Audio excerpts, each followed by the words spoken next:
You're listening to the Let's Go Buffalo podcast, your new favorite podcast for everything Bills and Sabres.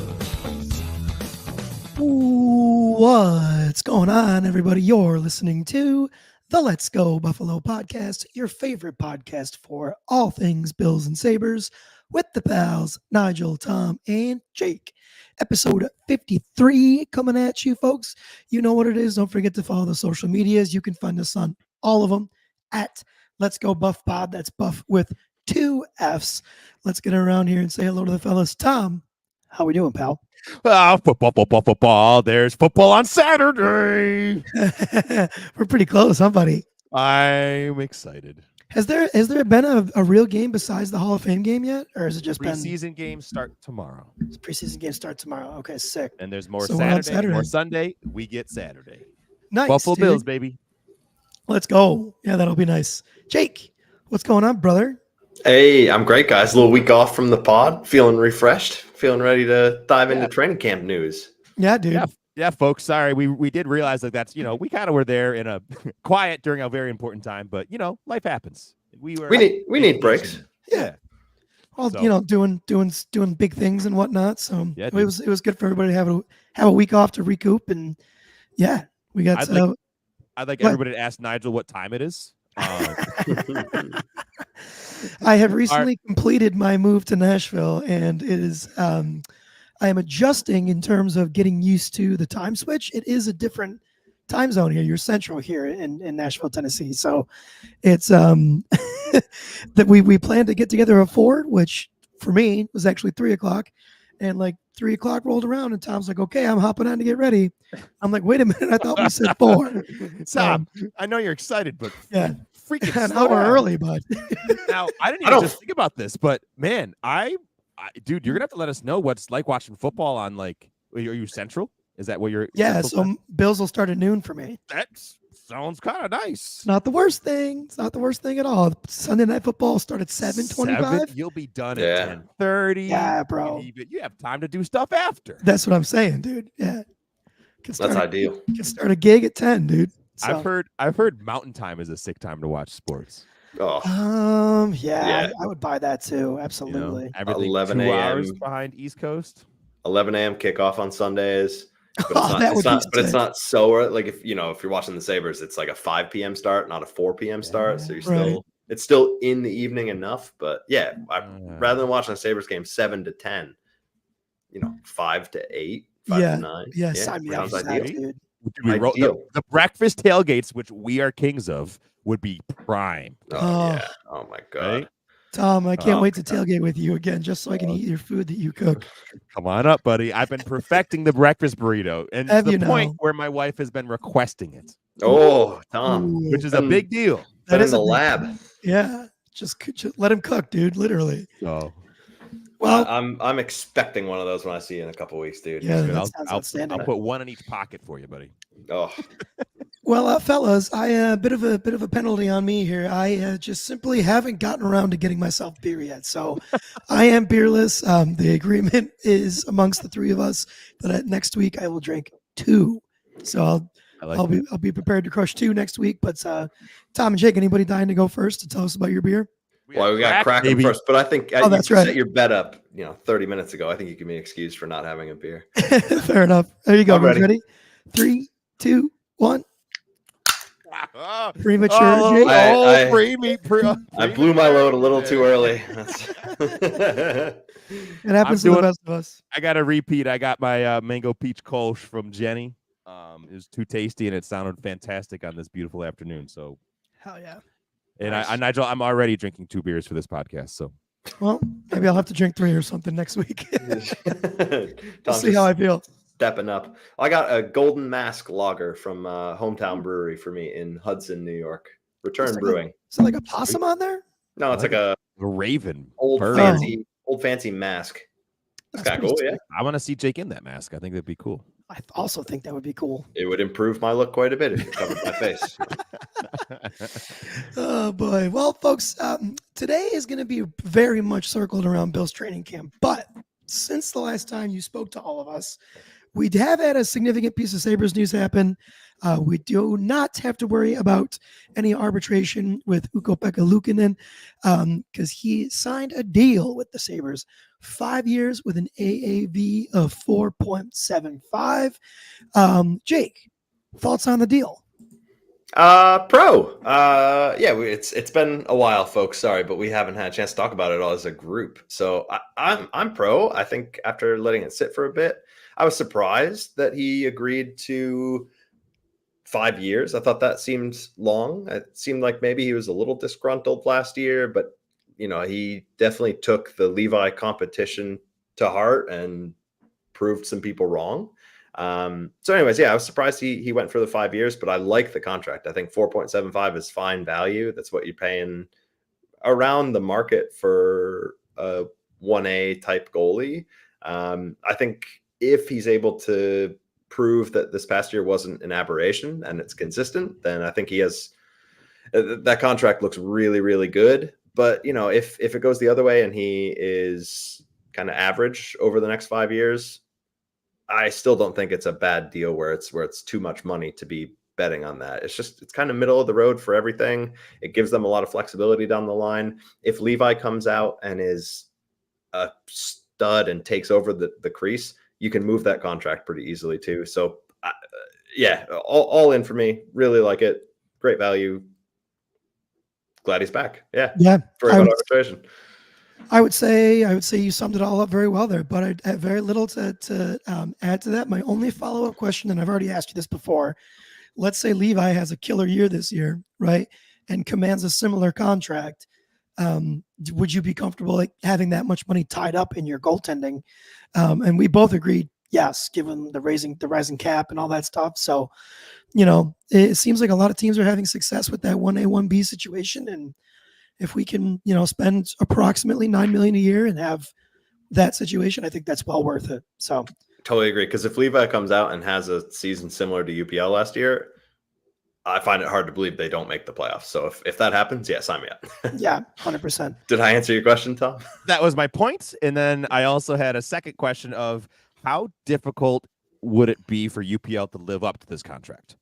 What's the floor? Does he have to play as well as last year, or it's scrapped, or what's the floor that he has to play to be yep, that is a reasonable compensation? I would say he's got to play as well. I think. I mean, he can have a little. I would say he can have a little bit of wiggle room. Sorry, I'm messing with Michael. 90% of last year. If he can be 90% of last year, I think he's safe no matter 80? what. 80. I think I'm gonna just start trying to find your line. Yeah, and I think it's 80. Okay, all right. I have a different answer. I don't care how well he does next season. I want consistency. So if he gives me league average or better goaltending over the life of the contract, I'm super happy with it. You're chilling. Yeah. Okay. League average or better. That's all we need. Right. Hey, baby. Yeah. Let's go UPL. Yeah, I could buy that. Sweet. So yeah, that's it for our Sabre stuff. Bills. Boy, what a fun training camp this seems like it's been so far, boys. Do either of you this is not a required answer, but are there things that either of you have seen on the social medias of the Bills from the training camp clips, that have just gotten you way too excited because it's training camp and we shouldn't put too much stock in it? Josh's mustache he came to camp with today. One of us, baby. One of us. No, it's just so fun to see it all, man. We're gonna touch on a lot of this later, but some of my two of my favorites, I'm gonna narrow it down to two. Seeing Keon go up and make these spectacular circus catches is pretty fun because that's what he does well or did well in Florida. It's cool that he's still doing that in training camp. We got to see it happen in preseason. We got to see it happen in the season, but it's cool that it's happening. Yeah, completely agreed there, dude. Yeah, his hands really are so strong, dude. Like they're so strong, and his body control is like to be that size and have that body control, like his ability to contort and then clamp down on the ball with like the jaws of life that are his hands, dude. Like it's a really nice combination for a big body like that. A lot of his catches are super contested in camp. I'm not seeing him win with a lot of separation, but I mean, if We you're weren't expecting him to. yeah, well, at least not separating with like route running. Correct. But you know, yeah, I mean, if he's making catches like that, who cares how contested they are? That we knew this is where he wins, and he's doing what he does well and did well in college, what we expected him to be able to do. If he came out and could separate and had 4 yards of separation from every man he was around, like we'd be blown away. We weren't expecting that. He's doing what we're expecting, and I'm excited about that. Yeah. Jake, you got any things that jump out at you?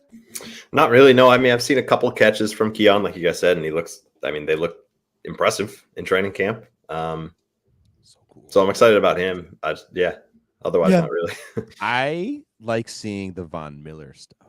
Yeah, the Von Miller stuff is nice. That nobody's saying that, oh God, Von needs to be sent to the nursing home. Mm-hmm. So he's back. He's looking back. I'm not saying it yet. My stish is in me. I'm not there. However, I'm not sending him to the nursing home. Oh, definitely not. No, I haven't heard much about him since this one particular day. I think it was actually the first day they put pads on. He was just, excuse me, it's the second day with pads on. His first day with pads though, because the first day with pads was his veteran rest day. Yep. But yeah, dude, like he was looking real bendy, real slippery around the edge. He beat Spencer Brown a couple times. Had one would-be sack and several pressures that would have impacted the play itself. So yeah, that's all great to hear. Like I said, I haven't heard much since then. He's had other days where it's like, yep, Von is in there. He's given Spencer Brown trouble, like multiple pressures, things like that. I've heard it on multiple days. I don't have the exact count, but I've heard multiple. Yeah, and read multiple. But yeah, cool. We'll be more specific as we go. Where do you want to start, Nige? There's just so much to talk about. There is so much. Yeah, we'll just kind of keep rolling, I guess, about these things that we're liking. I think. So, and let's pick a direction. Let's pick offense. Let's start. Yeah. What do we like? Offense. Let's start offense. There. Let's do it. It might be low hanging fruit here, but Josh Allen, dude, by everyone's account, more or less, he is having the best camp of his career so far.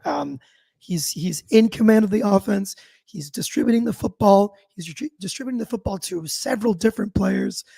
He's still talking shit. He's barking. He looks like he's having fun. He's had a couple bad throws in there. It's training camp. They're going to happen. But by all accounts, dude, he's looking real nice in camp.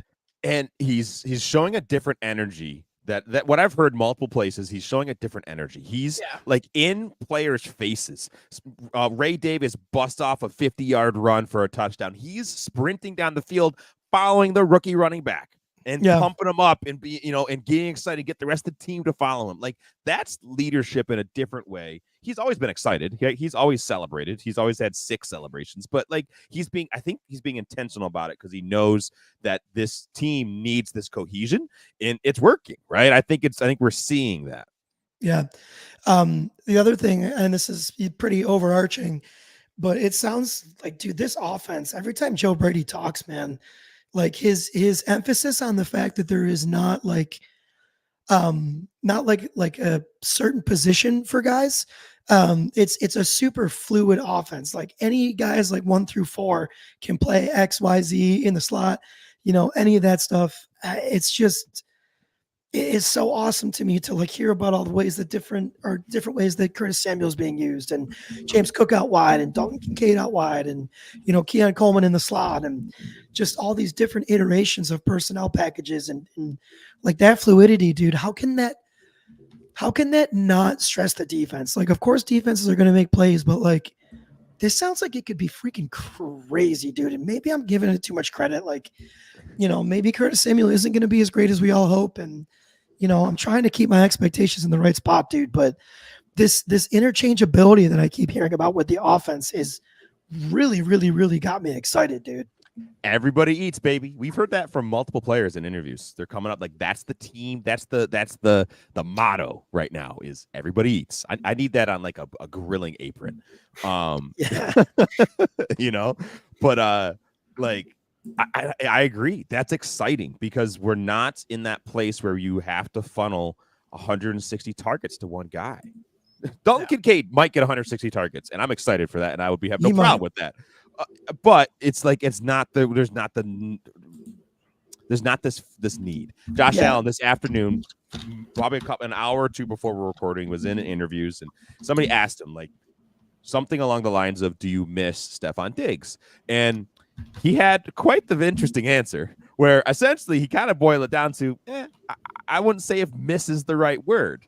He was an important part of the offense. He was, absolutely an elite player. He said things like that, but he didn't say that he's like, Josh was very clear that he's excited about what's happening. He's excited about the players in the room. And definitely a little bit of like, hey, do we need the guy? Yeah, dude. Those are some of the vibes that I think we're getting, and I want to go back to what you said about Dalton Kincaid a second ago. Like, yeah, he very well might get 160 targets, but the principle in the way that he's going to get his targets is going to be very different in terms of the principle that got Stefon Diggs all of his targets, right? If Dalton Kincaid gets 160 targets, it's because Josh Allen saw him as the best option 160 times. Yeah. Whereas that wasn't always the case with Stefon Diggs, and we saw that ball get forced to him a ton. Dalton Kincaid might get that many targets because he's an insane route runner. Yeah. Right. So, dude, I think that's a stupid bubble screens to Stefon Diggs. Like, I think that's we might see some of those. We've seen some stuff in the screen game. Not the Diggs. Just not the Diggs. But yeah, I think the way in which some of these targets might happen is an important distinction to make. Yeah, I agree. Yep. Anything else that you're excited about that you want to talk about with the offense right now, Tom?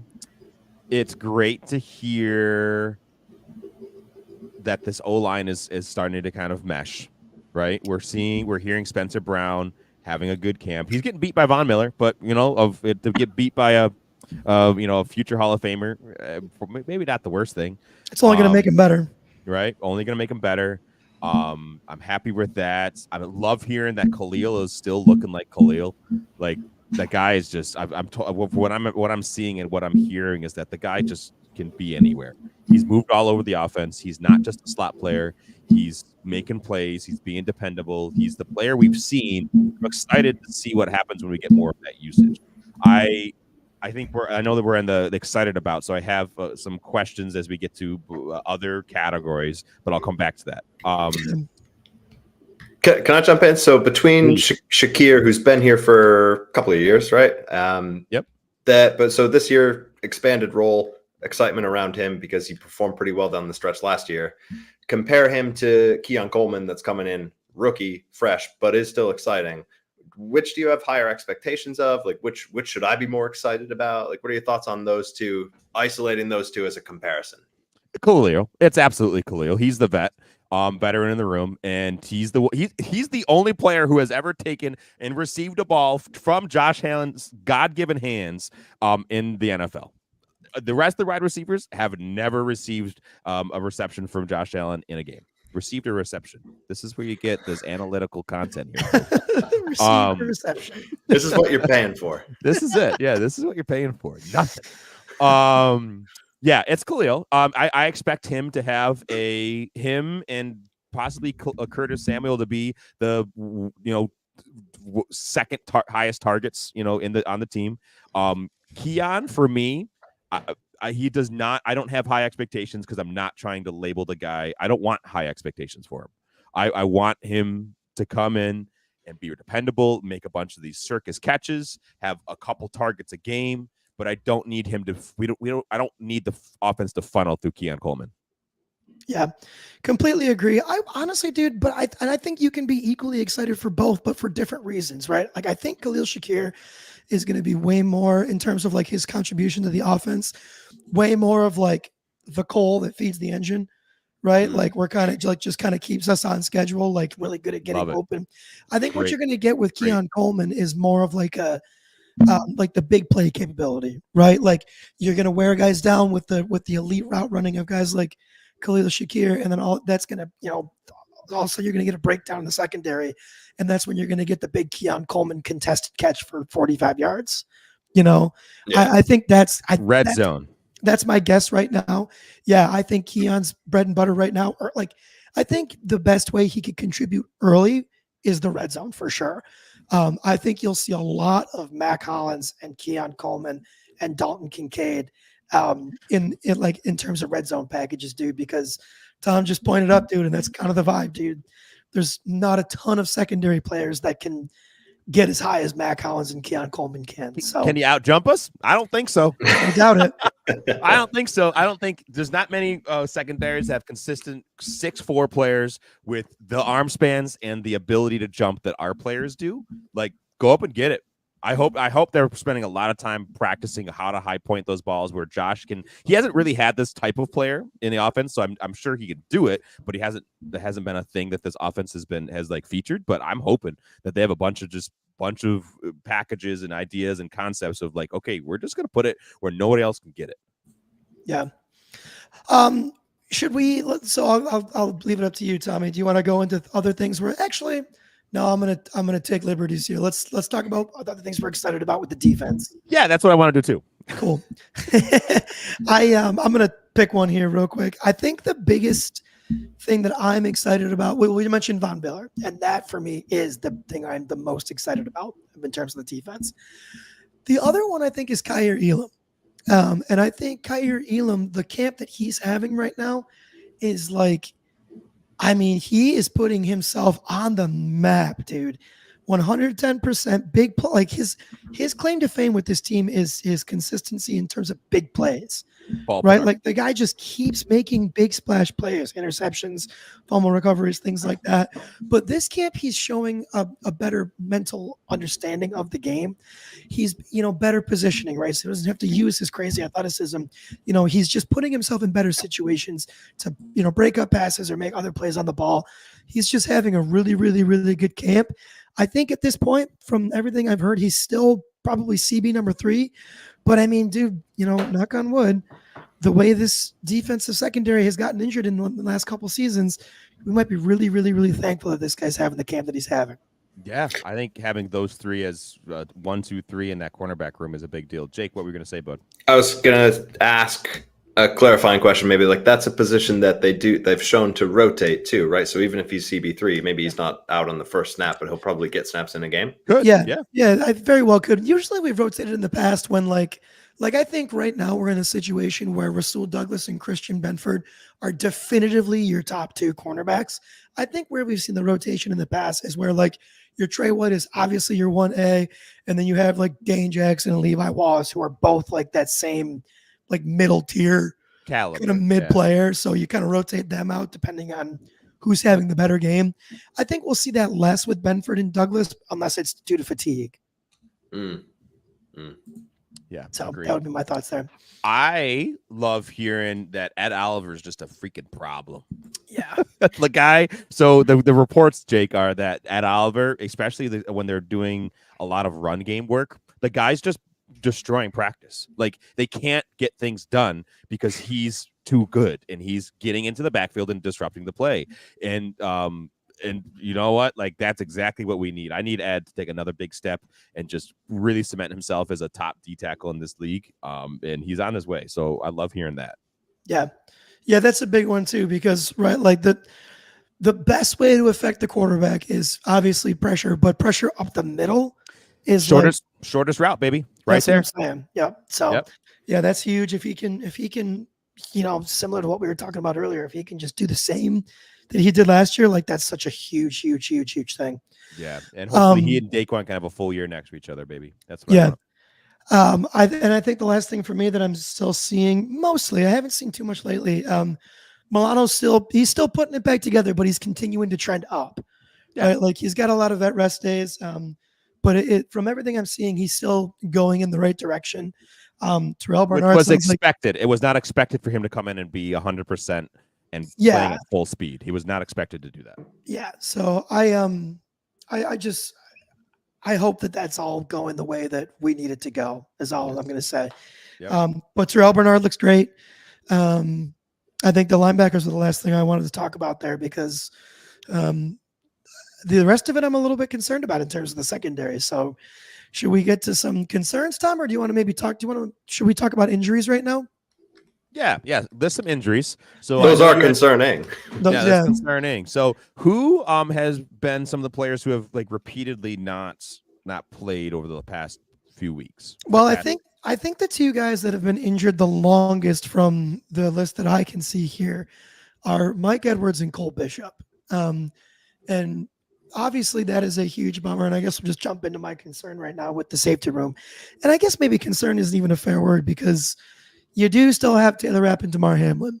But I think something we were all really looking forward to was seeing the three-way battle between Mike Edwards, Damar Hamlin, and Cole Bishop. At this point, those guys have been out for like 2 weeks now. Right around 2 weeks, maybe a little bit less than that. It feels to me like at this point, it's Damar Hamlin's job to lose, right? Because he's gotten the majority of the reps as with the ones.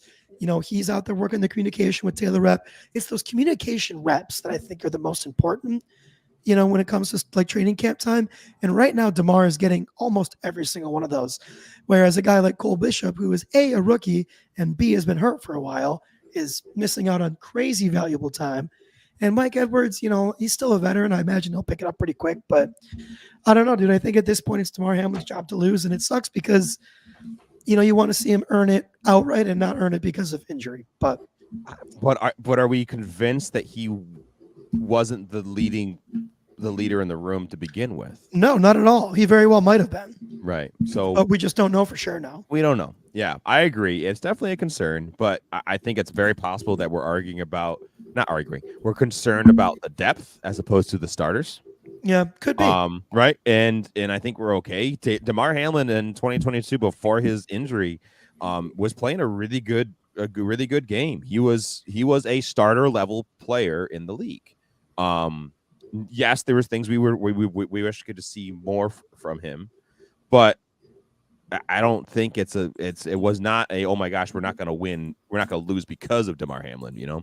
And especially with this coaching staff, like I'm perfectly happy letting them work it out. If we need platoon people and have a couple of different people play opposite Taylor Rapp or whatever it is, like they will work it out. Yeah. So that's probably my biggest concern in terms of the defense right now. Other injuries that have me just a hair nervous, or I guess more bummed than anything else. The other one for me is Ty Johnson. I think having Ty Johnson injured is a bit of a stinker. Now the one good thing that comes from that is we're seeing a lot of really great things from Ray Davis, right? Ray Davis looks like he's having a good camp. He's effective out of the backfield in the receiving game. He's running the ball well. So that's a positive thing. I'm bummed about Ty Johnson though. Hopefully it's just a camp. Maybe they're just playing it safe, keeping him out for camp. Maybe he'll be good to go week 1. Who knows? But that I think is just a bummer because I was excited to see the way that he was going to contribute. I think it was going to be, I don't know if significant is the word, but I don't think it was going to be insignificant either. So yeah, that one's a bummer for me. Barring injury, is he your RB2? I think, well, I don't know. This is the way it goes with injuries, right? Like Ray Davis has made a case for himself to be RB2 now. And he was drafted this year, right? He's a rookie? Yeah, rookie. Yeah. So working the brain. I haven't seen it, and I'm excited to see this in preseason. Something I'm going to be looking forward to on Saturday is his blocking ability. Like, can Ray Davis pass block? Then I want him in second after Cook. Right. That's a good point. Yeah. Yeah. So there's a lot that remains to be seen there, but I think it's a bummer that Ty Johnson hasn't been good to go. That one stinks. The only other one that's kind of concerning for me right now, and this was as of today, Daquan Jones missed his second practice in a row with something that's undisclosed. Yesterday it was labeled as a vet rest, and then today it said undisclosed injury. So nothing to panic about, I don't think, but something just to monitor, be aware of. Do you have any thoughts on that, Tom? Or no, just injuries stink, but it's again, we're not in panic mode yet. Like we're okay. Exactly. Knowing almost nothing about what qualifies as an NFL injury, I gotta think that they're being super conservative with injuries. Yes. These are training Yeah. camp injuries, not week Yeah. 16 injuries, right? Like, Yeah. Especially with a guy like Daquan hangnail is going to be Jones. like a upper body injury or holding the guy out. Yeah. Right. Let's not push anything. Right. Outside of that, there's not like too many what I would call significant injuries. Chase Claypool's probably not going to make the team because he's injured. You could argue the same for Justin Shorter. They haven't been there for much of this camp, but I would agree with that.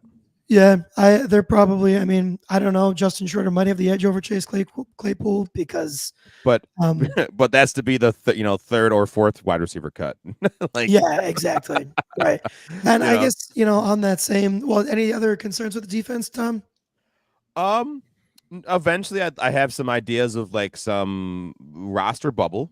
You want to save that, or you want to get into that right now? Yeah, we should probably save. Well, because I was going to talk about Tyrell Shavers. Talk about him. Well, do you have stuff on the defense to say? Hold on. Can I ask a general question on the defense? Yeah. Before we get into specific players, at the beginning of camp and since last season, it was who's going to be calling plays for the defense. Has that been answered yet, or is that still a important question as we go into first week of preseason? Mr. Bobby Babbage, more than likely. It has not been declared. It has not been like announced, but from all things seen at camp, it's Bobby Babbage is the one calling plays. He's the one with the headset when they need a headset. Sean McDermott's been cruising around doing his thing, calling, being a head coach, but not calling the plays. So it looks very much like it's going to be Bobby Babbage, which is awesome. Yeah, that's good. Yeah, and Sean McDermott has been taking on like a CEO type role at this camp. He's just kind of hanging back, and his coordinators are doing, most of the work, which I think is good. You get two young guys to coordinate the both sides of the ball, and yeah, dude, I think it's working out right now. The vibes at camp look like they're just absolutely unbelievable. So, guys, we have to get to camp. We got to do some media production from camp one of these years. That would be awesome. I got to bring my Sean McDermott hat, and be like Sean. Have my big wide brim hat, be out there. I'm going to talk about Tyrell Shavers now.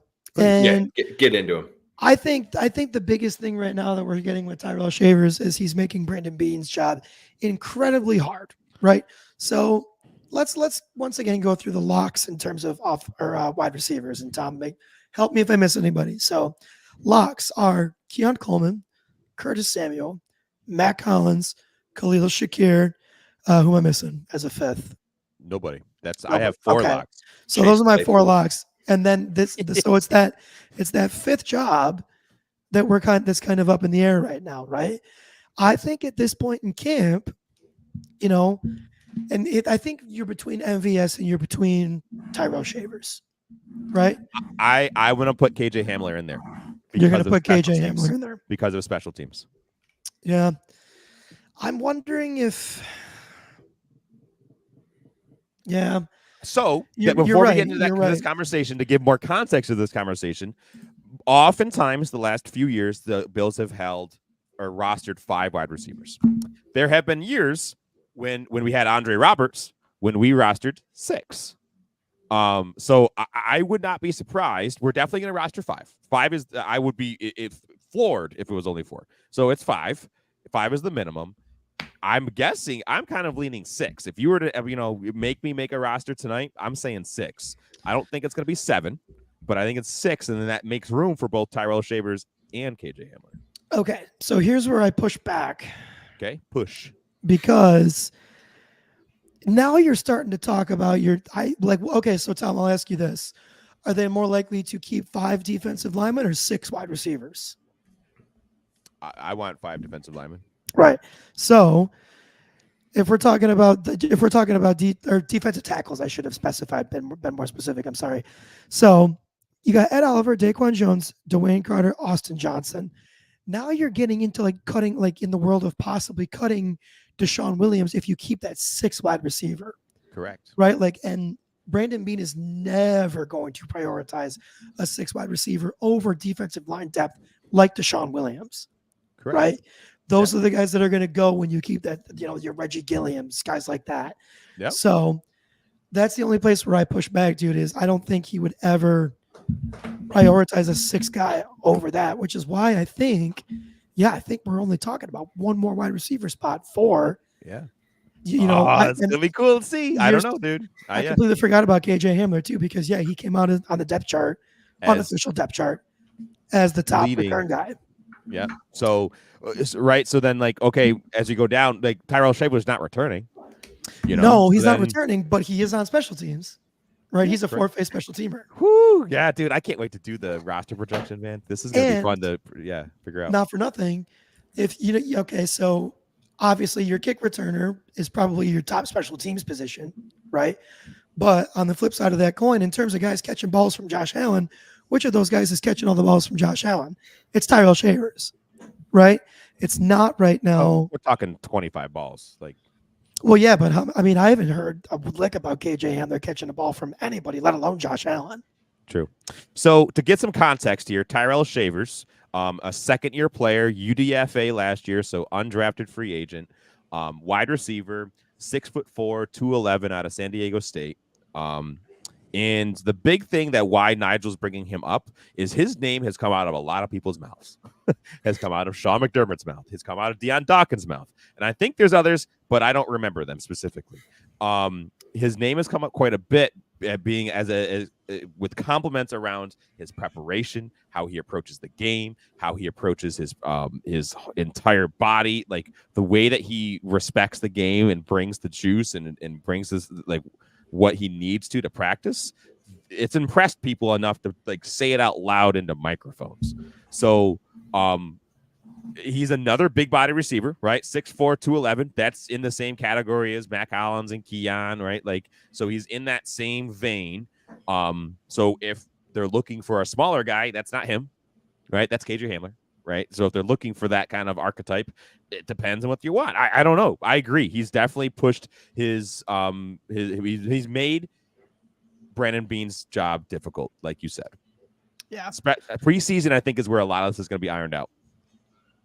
3, 4, 5, 6. So as of right now, Tyrell Shavers is the seventh wide receiver on this team. Ahead of him is Mac Hollins, Khalil Shakir, Curtis Samuel, Keon Coleman, KJ Hamler, MVS, and then Tyrell Shavers. Yep. So, yeah, that's this tough. is the first unofficial draft. Yeah, we can't put a ton of stock into this, but he's gonna be somebody to watch when we're watching these preseason games this weekend. Yeah. Number 80, Tyrell Shavers. I think another sort of receiving position that deserves some attention is the tight end position. We have a really pretty intense battle here for the tight end 3 position between Q Morris and what is his name? Zach Davidson. I almost said Chandler Stevenson, which is a center in the NHL. Zach Davidson. Imagine. Not Chandler Stevenson. 2-way athlete, baby. Yeah, Zach Davidson, dude. Both guys are having an outstanding camp, and it's going to be another spot where I think the only thing that's really going to end up winning out here is Q Morris has the experience, right? Like, I think that's probably where the tiebreaker is. But yeah, dude, Zach Davidson catching balls from 17, making not just like easy wide open catches, like more good contested catches. So in the red zone. Like, yep. Yeah. In the red zone. So the big conversation, another conversation, we had this last year, and we're going to do it again when we do our depth chart and when we hear, once we finally see the official one, is also who can you stash on the practice squad? Yeah. Who's more likely and who's more desirable by other teams? And maybe a super athletic, flashy Zach Davidson is more desirable than Q Morris, who is maybe a little more vanilla, but super reliable, right? Yeah.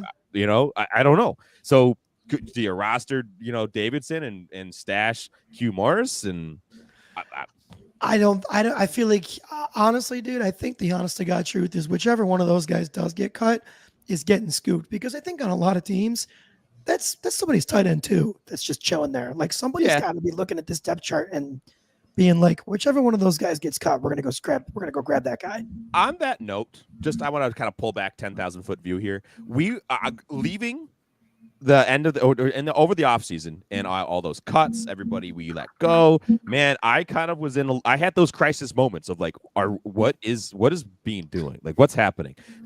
Every year I feel like he puts together a more competitive depth chart than the previous. And I think we're there. I'm super excited about these players. The starters, absolutely, but I'm very excited about who's in behind them and the ranks that come next. Like, it's impressive what Bean has done. Yeah. I am not as agree with worried that. as I was in March. Nope, I'm also not worried. I think it's gonna be a really I don't even know if I can definitively say that I think it's better or deeper yet. It's just different, right? And I can appreciate the attempt to try something new.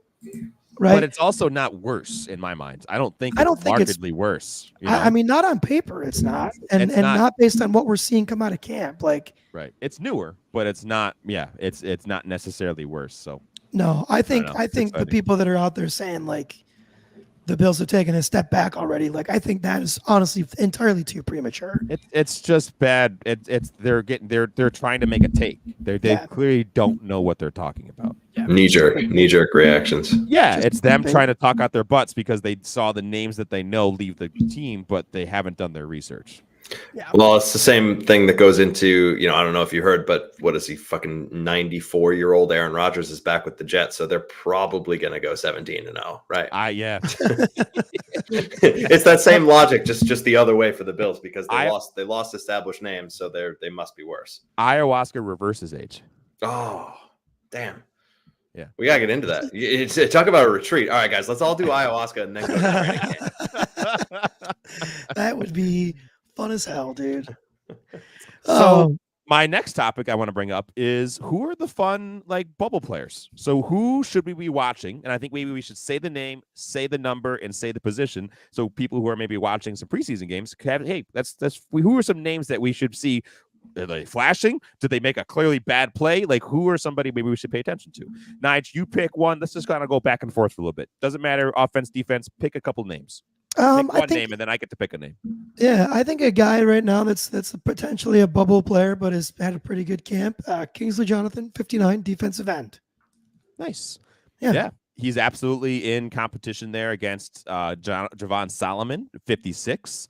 And what's the other name I'm finding at? Casey Toohill and Cameron Klein. So those four players are basically, those are the names that you should kind of watch out for.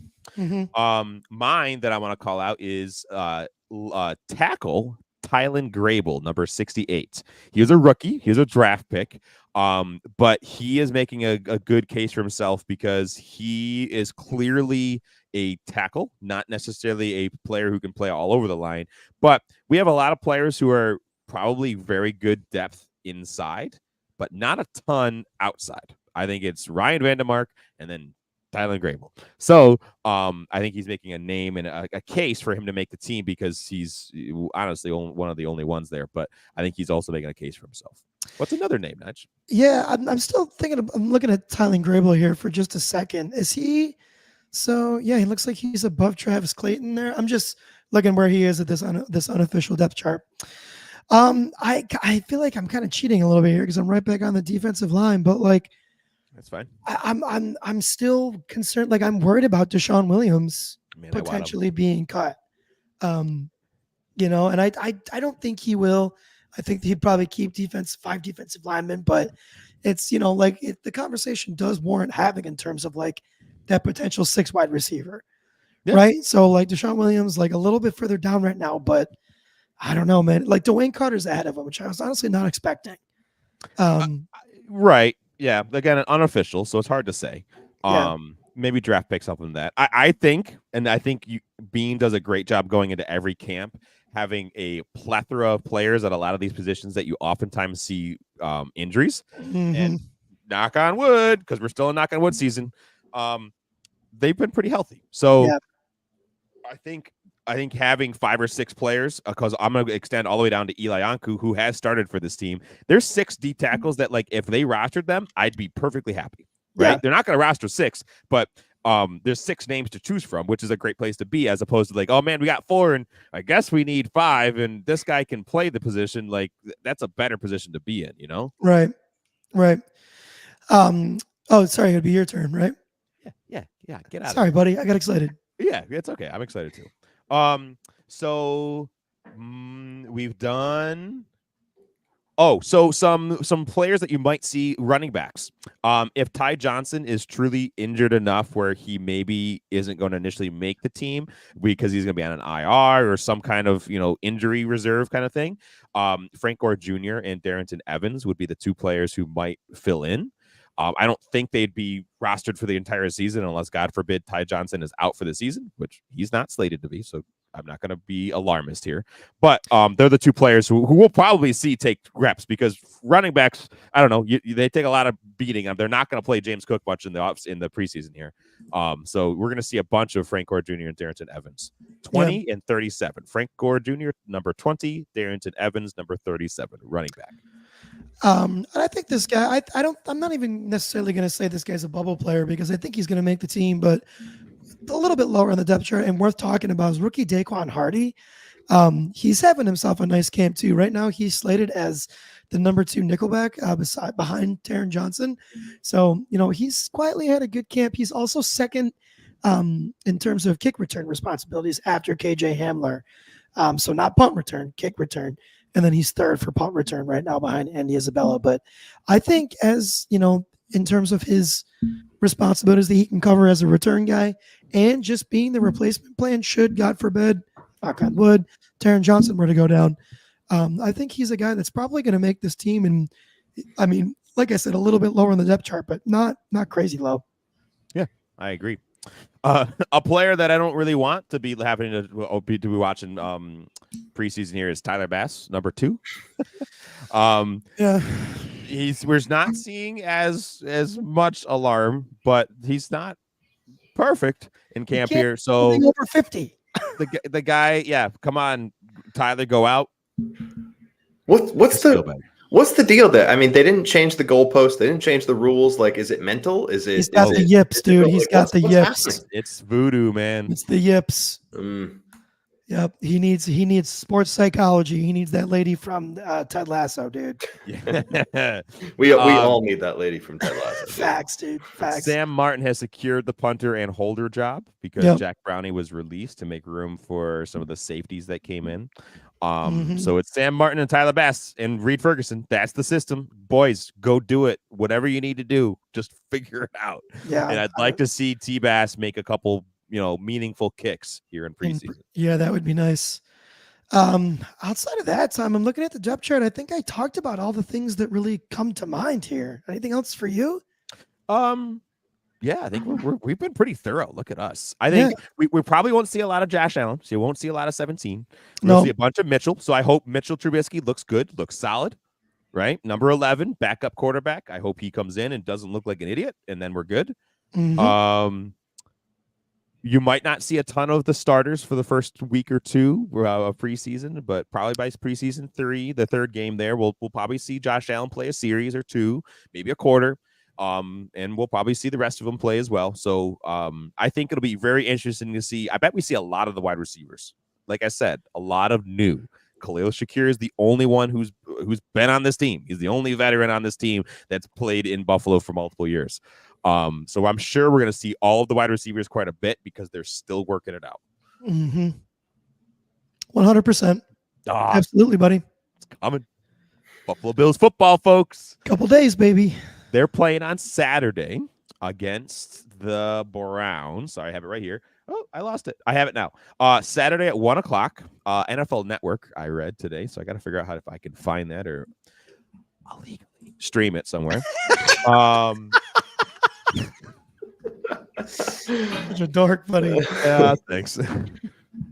And then week after, Bills are playing in Pittsburgh against the Steelers, Saturday, August 17th. And then the following weekend, the Bills are playing the Panthers on August 24th. Tom, then did you say we're playing against the Browns first? The Bears. Did I say Browns? I think you said the big brown Bears. The big brown Bears. That's what it was. B team. It's the Bears. They live like 2 hours from each other, so it's close enough. Cool. Boys, anything else to touch on? Dude, I think we got it. That was all the camp stuff I had on my brain. Okay. I love it. Folks, this is fun. Thanks for hanging out. I'm going to send it out to Tom. Tom, take us away. Thank you all from the bottom of our hearts for spending some time with us. Please give us a like and a follow on Instagram, X, TikTok, and our YouTube channel at Let's Go Buff Pod. These are my pals, Jake and Nigel. My name is Tom, and you're listening to the Let's Go Buffalo podcast. We're sending you love wherever you are. Go Bills, go Sabres, let's go Buffalo.